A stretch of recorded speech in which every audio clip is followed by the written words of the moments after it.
मैं हूं डॉक्टर फिजा खान और मैं हूं पाकिस्तान। यूएई हुक्काम की जानिब से पाकिस्तानियों के हवाले से शिकायत का इजहार किया गया है। पाकिस्तानी कौम का जो तशख़्ख़ुस है पूरी दुनिया के अंदर बर्बाद हो रहा है और बिल आखिर अब वो खबर आ गई। यकीन जानिए जो मैं चाहता था कि ये खबर कभी ना आए। नौकरियों के ख्वाहिशमंद बाज पाकिस्तानी डिग्रियों की जाली तस्दीक के साथ आते हैं। कुछ पाकिस्तानी शहरियों ने जालसाजी से शनाख्ती कार्ड और पासपोर्ट में भी रद्दोबदल किया।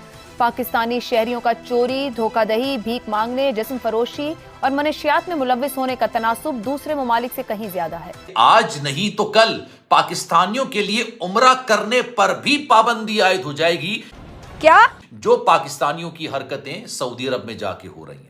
इससे कबल भी मुतादिद खलीजी ममालिक बशमूल सऊदी अरब, कुवैत, कतर और यूएई ने पाकिस्तानी तारकीन वतन के तर्ज अमल पर शदीद तहफ़्फ़ुज़ात का इजहार किया था। सऊदी अरब के अंदर जब भी किसी को भीख मांगते हुए पकड़ा जाए उसका पासपोर्ट देखो पाकिस्तानी।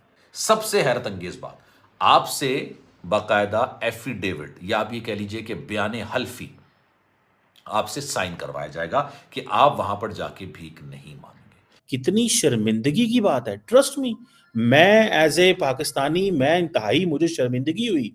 बेकारी को कौन पूछता है? मुत्तहिदा अरब अमारात में तकरीबन 1.7 मिलियन पाकिस्तानी बसते हैं। पाकिस्तानी कम्युनिटी ने यूएई की तरक्की और तामीर और तरक्की में अहम किरदार अदा किया है। जय हिंद दोस्तों, स्वागत है एक और वीडियो में। दोस्तों, संयुक्त अरब अमीरात यूएई ने पाकिस्तानी नागरिकों को वीज़ा देना बंद कर दिया है। बहुत सारे पाकिस्तानी नागरिकों को यूएई जाने के लिए वीज़ा की समस्या से जूझना पड़ रहा है। यहाँ तक कि पाकिस्तानी सेलिब्रिटीज़ और कारोबारियों को भी यूएई का वीज़ा नहीं मिल पा रहा है। यूएई में पाकिस्तान के राजदूत फैसल नियाज तिरमिजी ने भी इस बात को स्वीकार किया है कि पाकिस्तानियों को यूएई का वीज़ा हासिल करने में काफ़ी दिक्कत हो रही है। सोशल मीडिया पर पाकिस्तान के आम लोग भी शिकायत कर रहे हैं कि उन्हें यूएई का वीज़ा नहीं मिल पा रहा है। दरअसल पाकिस्तानी नागरिक यूएई में जाकर वीज़ा नियमों का उल्लंघन करते हैं। उन पर सोशल मीडिया में गलत व्यवहार करने, फर्जी दस्तावेजों के जरिए यात्रा करने और यूएई में आपराधिक गतिविधियों में लिप्त होने के आरोप हैं। डॉन न्यूज के अनुसार यूएई के अधिकारियों ने यूएई में पाकिस्तानी राजदूत और स्थानीय अधिकारियों के बीच एक बैठक के दौरान ये शिकायतें व्यक्त की। यूएई के मंत्रिमंडल ने इन मुद्दों के आधार पर पाकिस्तानी नागरिकों पर प्रतिबंध का प्रस्ताव रखा। इसे पाकिस्तानी दूतावास ने आधिकारिक दस्तावेजों में इस्लामाबाद के साथ साझा किया है। दोस्तों, क्या शर्मिंदगी की बात है पाकिस्तानी जो यूएई में बैठे हैं कि पाकिस्तानियों को एक अपॉर्चुनिटी दी जाती है यूएई के अंदर कि वो वहाँ पे जाएं, वहाँ पे जाके रोज़गार तलाश करें, अपने मुल्क का नाम रोशन करें, अपनी फैमिली को जो है वो खुशहाल करें और आपकी जो स्किल्स हैं वो दूसरे मुल्क में वो जाके दें। हमारे लोग क्या करते हैं कि हमारे लोग वहाँ पे जाके प्रोपेगेंडा शुरू कर देते हैं। यूएई ने पाकिस्तान के वीज़ा बैन कर दिए हैं। मतलब कोई तसव्वुर कर सकता था कि यूएई भी पाकिस्तान के वीज़ा बैन करेगा? यानी यूएई का वीज़ा ऑन अराइवल है। दुनिया में हर मुल्क के लिए ऑलमोस्ट यूएई का वीज़ा ऑन अराइवल। और पाकिस्तानी किस चीज़ में इन्वॉल्व हैं? चोरी, चकारी, एम्बेजलमेंट, फ्रॉड, बेगिंग, मतलब मांगने में। मतलब लोग यहाँ से 70-80 हज़ार, लाख, 1.5 लाख रुपए की टिकट लेके दुबई में जाके मांगते हैं कि रियाल में पैसा मिलेगा या दिरहम में पैसा मिलेगा। ये क्या बात हुई भाई? प्रोस्टिट्यूशन में इन्वॉल्व है, ड्रग रिलेटेड क्राइम्स में इन्वॉल्व है। और उन्होंने पाकिस्तानी एम्बेसडर को बुला के, जाहिर बात है जब एम्बेसडर को ये बुलाया जाए कि आपके लोग इस तरह की हरकतें कर रहे हैं, हम वीज़ाज रिस्ट्रिक्ट कर रहे हैं या बैन कर रहे हैं कुछ लोगों के लिए। मुझे रिसेंटली किसी ने बात बताई, मैंने कहा यार दुबई जाने की बात हुई कि मौसम बड़ा अच्छा है, दुबई जाना चाहिए। उन्होंने कहा जी आपकी उम्र कितनी है? मैंने कहा जी क्यों? उसने कहा आजकल छोटी उम्र के लोगों को वो वीज़े नहीं दे रहे, जिनकी उम्र 50 के अराउंड है उनको वीज़े दे रहे हैं। मैं कहा अली मैं एडा बुढ़ा तो नहीं होया, but the point is that कि ये कोई बात तो नहीं है कि मतलब अगर कोई बंदा जाना चाहता है and if he has a valid passport he should be allowed. मैं अक्सर पाकिस्तान के एयरपोर्टों के ऊपर मैं शो डालता था जब एयरपोर्ट के हकाम जो है वो पाकिस्तानियों के वीज़े चेक करते थे और पूछते थे, सवाल जवाब करते थे। मैं समझता था बड़ा गलत करते हैं, मुझे गुस्सा आता था। एक दफ़ा तो मैं एक इमिग्रेशन के बंदे के साथ मैंने थोड़ी सी सख्ती से बात की। मैंने कहा आप ऐसे क्यों करते हैं? खैर वो मुझे उसने सारी स्टोरी भी बताई, डिटेल भी बताई कि लोग जो हैं 2 नंबर वीज़े लेके आते हैं और यहाँ से जाके वहाँ पे मांगते हैं। उनको कोई जॉब नहीं होती वहाँ पे, वो किसी कंपनी में काम नहीं कर रहे होते, वो सिर्फ मांगने जा रहे होते हैं। And I was shocked.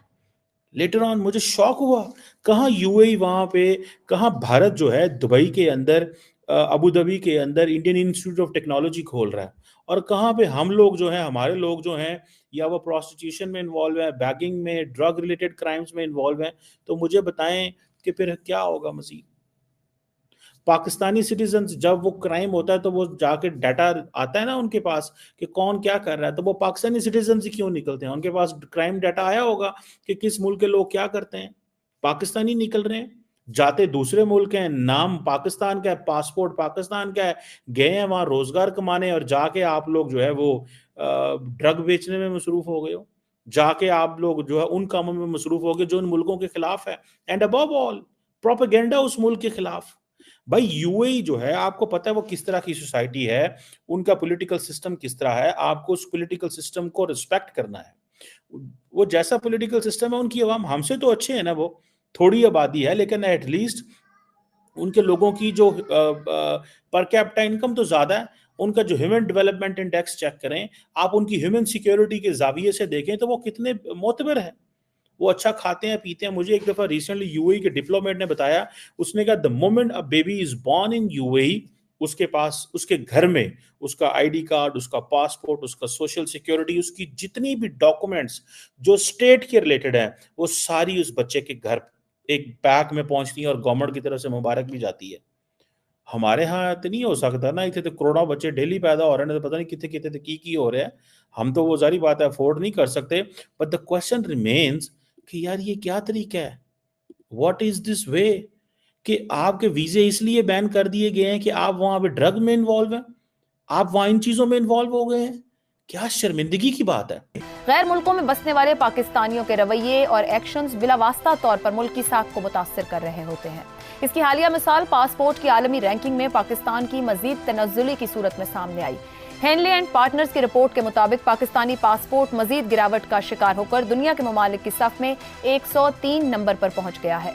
Pakistan से नीचे सिर्फ 4 ममालिक हैं, जबकि सोमालिया, नेपाल, बांग्लादेश, फलस्तीन, एथियोपिया, सूडान और लीबिया जैसे ममालिक का पासपोर्ट भी पाकिस्तान से बेहतर है। 2 रोज पहले, ज्यादा पुरानी बात नहीं है जनाब, एयरपोर्ट से पकड़ा गया 11 लोगों को, 8 खवातीन और 3 मर्द शामिल। उनसे पूछा गया कहाँ जा रहे हो, उम्रा करने जा रहे हैं। अच्छा जी, उम्रा करने जा रहे हैं, वापसी का टिकट नहीं था, रियाल नहीं था, रिहाइश कहाँ है पता ही नहीं। जब उनसे तफ्तीश की गई तो पता चला कि सारे के सारे भिखारी हैं और ये भीख मांगने के लिए सऊदी अरब जा रहे हैं। तो पाकिस्तान के एयरपोर्ट पर उनको रोक दिया गया, और ये पहली बार नहीं हुआ है। अब जो है ना, वो पाकिस्तानी हुकूमत बाकायदा तौर पर ये सोच रही है, बल्कि सोचना क्या, इसको अमली जामा पहनाना रह गया, इसको ऑफिशियली अनाउंस करना रह गया, जिसमें 2 चीज़ें कि आप पहली बात अकेले तो उम्रा करने के लिए नहीं जा सकते, आपने जाना है आप ग्रुप के साथ जाएंगे। वो जो ग्रुप जो ट्रैवल एजेंट्स यूजुअली बनाते हैं ना, जो उम्रा करवा रहे होते हैं, वो ग्रुप बनाते हैं, उसमें 2 लोग आप होते हैं, 2 लोग कोई और होंगे, 2 लोग कोई और होंगे, हर कोई एक दूसरे को नहीं जानता होगा। जैसे हज करने के लिए जाते हैं ना, तो उनके ग्रुप बनता है सरकारी तौर पर। जब आप सरकारी कोटे पर अगर आप हज करते हैं तो उस पर ग्रुप बनाया जाता है। एक प्राइवेट हज होता है कि आप गए, हज किया, वापस आ गए। लेकिन जब आप गवर्नमेंट के थ्रू आप फॉर्म भरते हैं तो फिर आपका बाकायदा तौर पर ग्रुप बनाया जाता है। उसमें कुछ लोगों से आपकी पहचान होती है, कुछ से नहीं होती।